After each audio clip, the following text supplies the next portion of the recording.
Matapos na makatanggap ng katakot-takot na pambabatikos si Alex Gonzaga mula sa mga netizens at kilalang personalidad ay humingi na ng paumanhin si Alex sa waiter na kanyang pinahira ng cake sa mukha nang nagdiwang ito ng kanyang ika-35th birthday.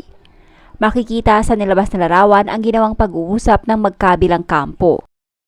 Bukod sa larawan ni Alex na kung saan magkausap sila ni Alan Crisostomo ay may pinirmahan din si Alan na kasulatan na kung saan nakadetalye dito ang oras ng paghingi ng paumanhin ni Alex Gonzaga sa kanya.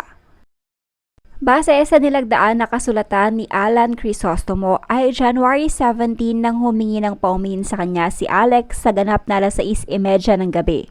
Nagtungo umano si Alex sa kanyang pinagtatrabahuan upang personal na humingi ng paumanhin sa kanya si Alex. Matapos nito ay nagkaroon din umano ng kaunting kwentuhan. Sa uling bahagi ng pinirmahan ni Alan, nakasaad dito na okay na umano sila ni Alex Gonzaga.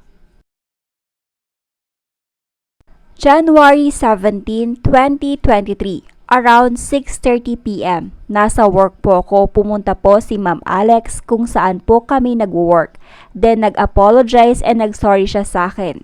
Tapos konting kwentuhan at sinabi ko po sa kanya na okay na po yung nangyari. Okay na po kami.